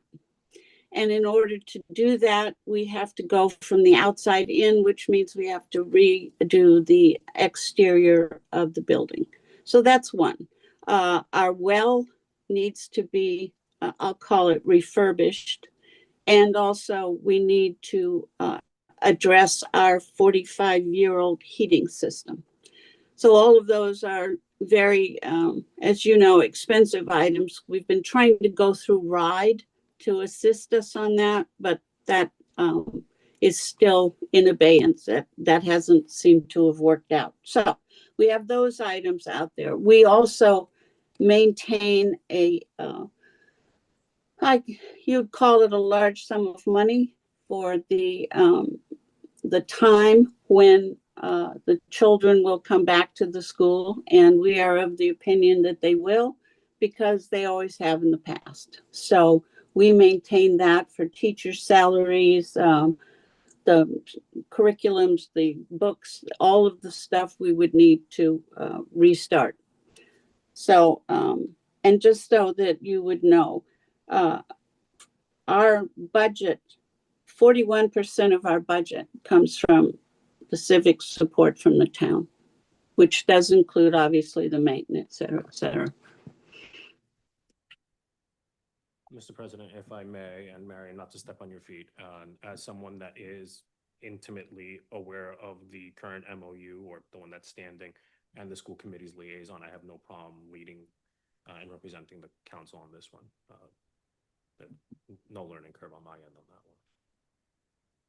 I think we need to get the full accounting first. Yeah, no, and then- if and then we move forward You with guys it. work together and develop a new MOU or update the MOU from 2019 would be the best step. And step one. Step one is the The accounting accounting, and yeah. see where that is and, yeah.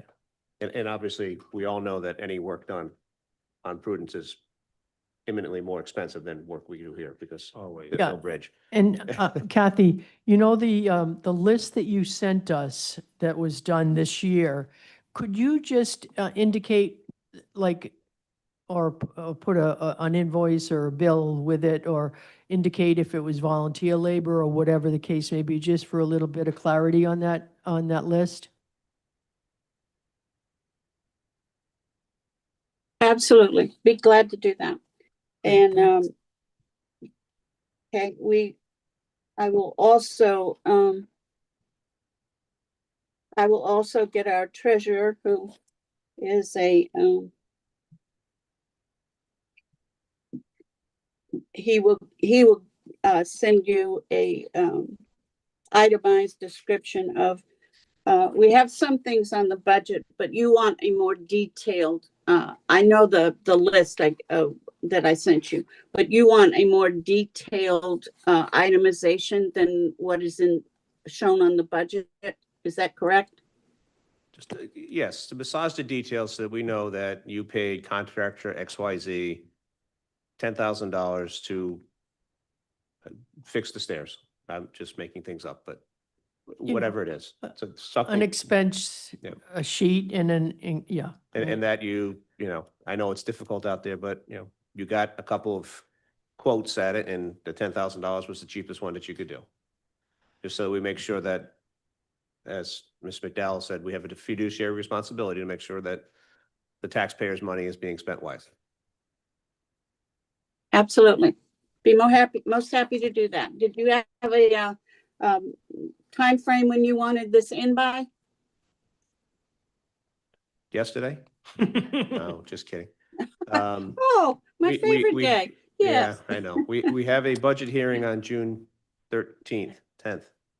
10th. No. It'll be before that. I just wondered Okay. if there was something else some other date that you needed. No, if you can get it to Definitely in us before that.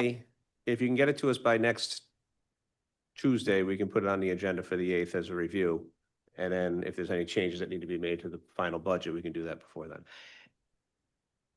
And you know what else would be helpful, Kathy? What you just talked about, the long range, maybe not so long either, but the big projects that are coming up, that the needs that you will be addressing in the building.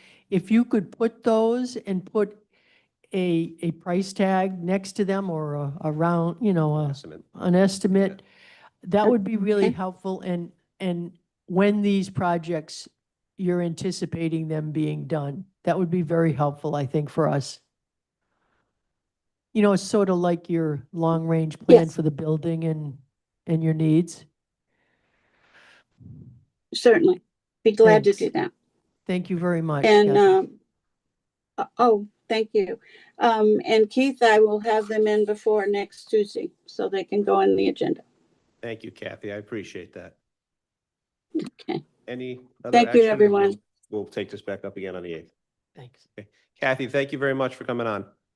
Thanks, Kathy. Oh, no problem. Thank you very much, all of you. Okay. Take care. Thanks, Kathy. Good New night. business number 7. Good night. Investigate the possibility of generating substantial additional revenue for the town. Mr. Reese. Yes, thank you. This agenda item is intended to further investigate the possibility of generating substantial additional revenue for the town by ensuring that town funds are professionally managed and placed in higher yielding, safe, and widely accepted liquid investments. I think the council should educate itself and do its own research. We will do our due diligence by further research and by reviewing this information. I did some research, and one thing that I'd like to point out is that the professional management of the town fund frees up the town employees' time, ensures safe, secure, high yielding investments by pooling funds with other entities, and this is at no cost to the town. This gives us the ability to be working with certified financial planners as part of their teams, and that is a specific expertise that some financial people have. It's like better, it's just a certification that they get. There are some that I'm going to tell you about. The first one is the Ocean State Investment Pool. And this was done by the state of Rhode Island.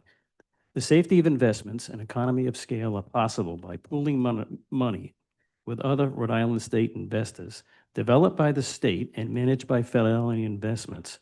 The Ocean State Investment Pool should be considered. And listed in the backup are just a sample of like 14 of the present members, and it can be, it's the actual state of Rhode Island, towns, and quasi-public private agencies. And Fidelity is the state-selected manager, ensuring low management, operation costs, and profits. They have a local rep that's available all the time, and I'm interested in getting them to come in. The other one, which is another good one, is TD Banking, but they have a government division, which I don't know whether we're using, and they specialize in financial support for the public sector. This may increase the revenue and safety of the funds, but I couldn't find as much data on their site and who specifically to get in touch with, whereas the Ocean State Investment Fund is specifically made for the state of Rhode Island. The other one is Wells Fargo, and they offer similar financial support for the public sector. And that's presently what the Portsmouth Water Board uses as an advisor, is Wells Fargo. So, to educate ourselves more so that this will go in, at the same time that if we get anything back from the pension committee, I'd like the town administrator to contact Fidelity OSIP representative, TD Bank Municipal Investment Department, and Wells Fargo to schedule presentations for the council relating to municipal investments. I think it would help. It would free up our employee who's now having to do all that herself. And they've been very competitive as far as their yields.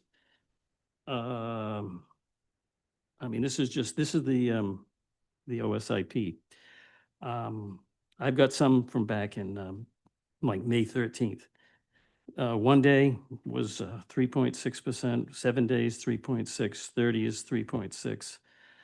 Their average annual returns the last 1 year is 4.06, 3 years, 4.8, and 5, they're out to 3.52. And it's something I'd very much like to investigate and educate ourselves on. So that would be my motion, is to have the town administrator contact the Fidelity representative, the TD Bank Municipal Investment Department, and Wells Fargo to schedule presentations for the council. Is there a second? I'll second for discussion. Okay. Ms. Morrison, do you want to say something? I know you've been working Yeah. with TD. So I've been working with TDA also. So I've spoken with Jason Wagner, whom Dave, I believe, is who you had consulted regarding the Ocean State investment pool. While the program is designed to assist Rhode Island municipalities in meeting liquidity management objectives, I do have concerns regarding the fact that the investment is not insured by the FDIC or any other government agency. I am working with TD at this point. As of today, the 10-month CD through TD Bank currently offers an annual percentage yield of 3.56. Based on the information provided for OSIP, the current yield was approximately 3.6 before administrative fees, which is 0.13%. TD does not charge administrative fees. So therefore, the difference in effective return, I believe, is very minimal, while the TD investment would be fully insured and fully collateralized, providing a significantly greater level of protection for the taxpayer money. So I have been looking at this. Now, if they're investing in CDs, we should be investing, probably, up to maybe $20 million. All We don't have $20 million. right, well, you've got more than you'd be covered under a CD from the FDIC, I'll tell you that. I mean, as far as that's concerned. Correct. So how do they guarantee it? Because the OSIP is everybody's money pooled together. It's available. It's not locked up in a CD. You can write day-to-day expenses of it and transfer money in and out. And they've got 24-hour banking. You can get the representatives will talk to you on the phone. I guess it starts early in the morning and goes till late at night. I received. I'd still like to have them come in and tell us about it. It might help you because then you're not trying to do as much and it might be another avenue rather than just locking us into one thing. Sure. I just wanted to let you know that I Nope. have currently been Thank looking into this as well. You due diligence, as they say. Good job. Thanks. Okay.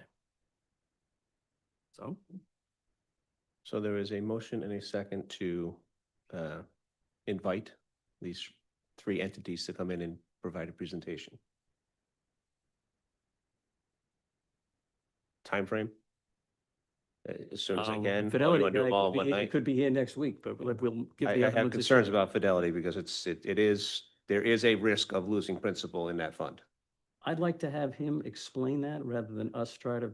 It you means know, that if the market crashes, we could lose the money that we put in. Well, and not depends have on the where interest. TD has theirs too, No, if it's a CD, It's a it's. CD, it's different. Guaranteed. up to a certain point, very small numbers. What is the 3.56 that you have? So FDIC will cover up to 250,000. And then I have an irrevocable standby credit from another bank, FHL, who will collateralize up to $30 million. And that letter was valid as of March. Yeah. So we can have all these Well, presentations. That's what All we're right. gonna ask him, we'll ask him those exact questions. And that's why you get information. This is not to change banks or anything. This is just to get more information and see who has better services, just like anything else. I don't go to the first bank I walk into. I'm sorry, this agenda item could have been an email. And we're trying to circumvent the finance director. The finance director's already told us that they kind of looked into this. We're just adding an agenda item to another meeting. No, we're gonna get more information. We've asked the pension committee to invest something similar to this. And this is just something else. So if the pension committee comes in with similar recommendations, we'll have more information on that. I don't feel I'm qualified. I'd like to hear what they have to say. Understood. But we have a qualified person on staff that we could get the But information from. if we hear from three different companies, we can make a decision as to which one is the best interest of us. If- Again, I think This also frees up her time too, because she No. doesn't have, No, she I still think- has to be, she still is the fiduciary of the town and Right. responsible for any dollar that comes in and out, so it's still on her shoulders. Even though Mr. Rayner has much broader shoulders. Ms. Blank, I think the point being, we are not experts in finance. And my concern being, if the Ocean State one goes poorly, both the town and the state, the town would be negatively affected and we would not have the state to be able to fall back on. It's been in business. You misuse, yeah. It's been in business for like over 16 years. And it's been doing very 2012, well. 14 years, yes. What? But it had Yeah. had some significantly down years. Well, only way to compare that is to compare it with the other company and see how they did. So you can't just, I just. I mean, to I'm lock giving you yourself my into one concern thing and on- say you don't yeah, want to even look I'm at just something giving you my else. concern on that Okay. particular fund as it was discussed in multiple meetings. You can always vote no. Yeah. But you'll be more educated on what we're discussing, which is a lot. You can make an extra couple of $100,000 a year. Invest. Probably not. Maybe not. If we went really risky, If we yes. find that out, we'll leave it in-house. Yep. Okay, motion is second. All those in favor? Aye. Opposed? Motion passes 5-2. Last up, we're gonna accept the road. Before you do that, just for the record, Ms. Blank and Mr. Piero were in the negative. Boy, you are such trouble. Not you, her. So Ferrera Avenue off of McCory Lane has been completed and meets our specifications, correct? That is Or- correct. I should have Mr. Kent on the line as well. And the planning board has already signed off on it? The planning board reviewed and signed off on this subdivision on May 14th. And the young man in the stripe behind you is good with it? Do we have a motion to release the road bond for Ferrera Avenue? So moved. Second. All those in favor? With a maintenance bond of being $42,500 that Mr. Kent is working on. Okay. And he must record the as-built plans, which are in your packet. Perfect. Add that to the motion. Got all that? At least say hi to him. He's been waiting. Hi, Matt. Not Matt? Which Ken? He probably fell Not asleep. there? Jonathan, Not there. Not there. Not listening. All right. All those in favor? Aye. Opposed? Motion passes 7-0. Correspondence, anything anybody wants to pull off on this list of FOA? I would like to pull off number 3. Make a motion to receive correspondence 1, 2, and 4 and place on file. Second. All those in favor? Aye. Opposed? Motion passes 7-0. Future meetings, we have June 8th. June 10th, we'll have our public hearing, which will be held here for the budget. June 22nd, we'll have our final meeting of the fiscal year and also the reading of the budget ordinance, the clerk's favorite night of the year. We will be taking July 13th off as our summer recess, and we'll be back on July 27th. There a motion to adjourn? So moved. All those in favor? Aye. Aye. Opposed? Motion passes 7-0. Good night, everybody. Good night.